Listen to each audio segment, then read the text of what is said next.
Hello दोस्तों, मैं अनुभव शुक्ला स्वागत करता हूं आपके अपने यूट्यूब चैनल अनुभव कोचिंग क्लासेस में। दोस्तों, जैसा कि हमने बताया था कि इस चैनल के माध्यम से क्लास 10th और क्लास 12th वालों की तैयारी कराई जा रही है। उसी के लिए हम वेरी इंपॉर्टेंट क्वेश्चन लेके आए क्लास 10th के और क्लास 12th के भौतिक विज्ञान से। क्लास 12th का भौतिक विज्ञान का वेरी इंपॉर्टेंट क्वेश्चन है, वेरी इंपॉर्टेंट टॉपिक है जो आपके बोर्ड पेपर के लिए वेरी वेरी इंपॉर्टेंट है।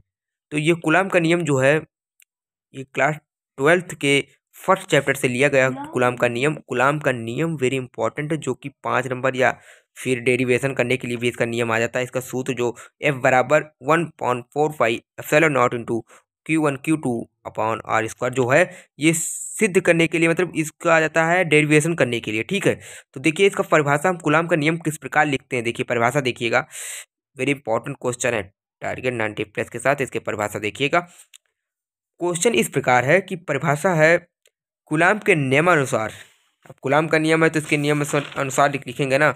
तो कूलाम के नियमानुसार दो स्थिर बिंदु आवेशों के मध्य कार्यरत आकर्षण बल या प्रतिकर्षण बल, यानी कोई भी बल हो, चाहे आकर्षण हो या फिर बल अगर होगा तो वो आकर्षण करेगा या प्रतिकर्षण करेगा। अगर वो आकर्षण बल या प्रतिकर्षण बल कोई भी बल हो, वो आवेशों के गुणनफल के अनुक्रमानुपाती जो आवेश है, आवेश कितने हैं Q1 और Q2, दो आवेश हैं, उन्हीं आवेशों के गुणनफल के अनुक्रमानुपाती और तथा उनके दूरी यानी दूरी क्या है, बीच का वर्ग। यानी इस प्रकार है, देखिएगा कि एक सीधी रेखा है, एक Q1 है, इधर Q2 है और यहाँ पे बीच की दूरी जो है वो R है। ठीक, तो इसी प्रकार देखिएगा Q1 और Q1 के गुणनफल के अनुक्रमानुपाती और तथा उनकी दूरी के वर्ग के व्युत्क्रमानुपाती, जो दूरी है उसे R से प्रदर्शित करते हैं। ठीक है, तो इसका यह जो सूत्र लिखा हुआ है F बराबर 1.45 epsilon not into Q1 Q2, ये आ जाएगा। ठीक है, उसके बाद देखिएगा जहाँ F बराबर आकर्षण या प्रतिकर्षण बल है, जो ये F दिया हुआ है, ये सूत्र है, कूलाम के नियम से सूत्र आया। ठीक है, तो ये F बराबर जो है आकर्षण या प्रतिकर्षण बल है, F इक्वल टू बल होता है। ठीक, तो 1/4 पाई एप्सिलॉन नॉट एक नियतांक है, जैसे के से भी प्रदर्शित करते हैं। यहाँ पे 1/4 की जगह पे हम के भी लिख सकते हैं। इस तरह लिख सकते हैं F इक्वल टू के into V1 Q2 upon R square. तो देखिएगा ये एक नियतांक है, इसका मान होता है 9 गुणे 10 की घात 9। यहाँ पे मान दिया होगा, पीछे हम आपको दिखा देंगे। Q1 एक पहला आवेश है और Q2 दूसरा आवेश है, और जो है बीच की दूरियां यहाँ पे बताया था हमने, इस प्रकार है। तो इसका सूत्र को जो निगमन करते हैं, ये किस प्रकार आता है, ये किस प्रकार आया है, इस डेरिवेशन में कूलाम के नियम से किस प्रकार आया है, तो आप लोग देख लीजिएगा। इस प्रकार आएगा। प्रथम शर्त, पहली शर्त हमारी क्या कहती है कि जो कार्यरत बल है आवेशों के गुणनफल के अनुक्रमानुपाती होता है। कार्यरत बल आवेशों के गुणनफल के अनुक्रमानुपाती होता है। जब अनुक्रमानुपाती, देखो तो कह रहा नहीं कि कार्यरत आकर्षण तथा प्रतिकर्षण बल आवेशों के गुणनफल के अनुक्रमानुपाती होता है, यानी Q1 और Q2 के गुणनफल के अनुक्रमानुपाती होता है। तो उसी तरह हम पहले नियम के अनुसार कर दिया कि जो कार्यरत बल F वो समानुपाती या अनुक्रमानुपाती है Q1 और Q2 के गुणनफल, Q1 इंटू Q2 अनुक्रमानुपाती F, समीकरण 1 बना दिया।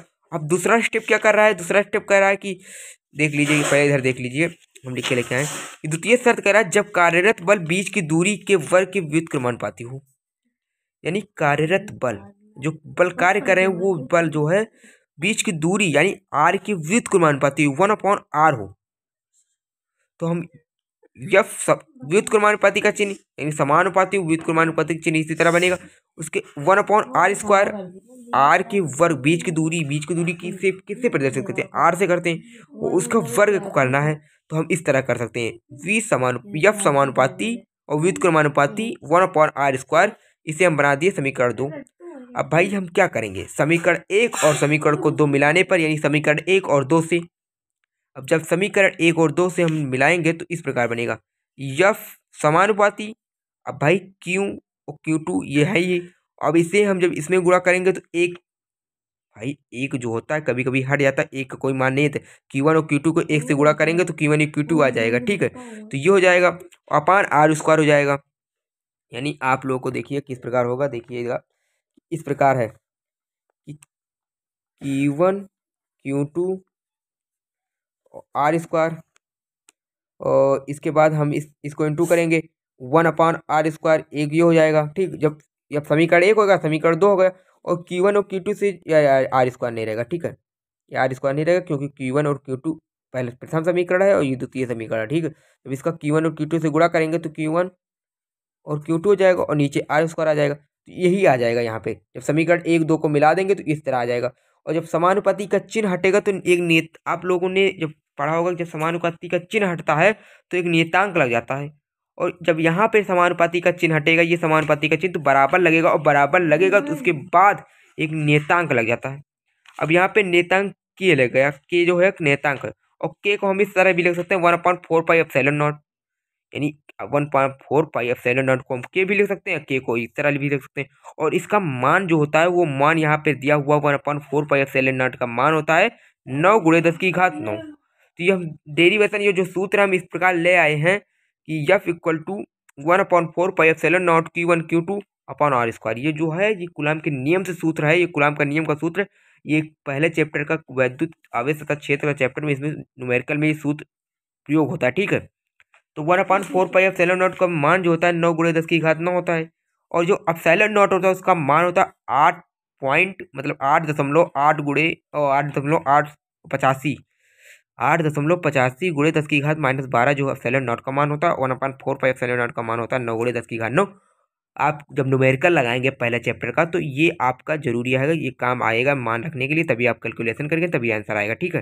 तो ये था वेरी इंपॉर्टेंट क्वेश्चन है क्लास 12th के पहले चैप्टर का, डेरिवेशन और परिभाषा, कूलाम का नियम वेरी इंपॉर्टेंट नियम है, ठीक है। तो आप तैयार कर लीजिएगा, हम इसी तरह एक और आपके लिए प्रोवाइड कराएंगे वीडियो अच्छे अच्छे। फिर मिलते हैं अगली वीडियो के साथ। क्लास 10th और 12th वाले हमारी वीडियो, हमारे इस चैनल के साथ जुड़े रहें। जय हिंद, जय भारत।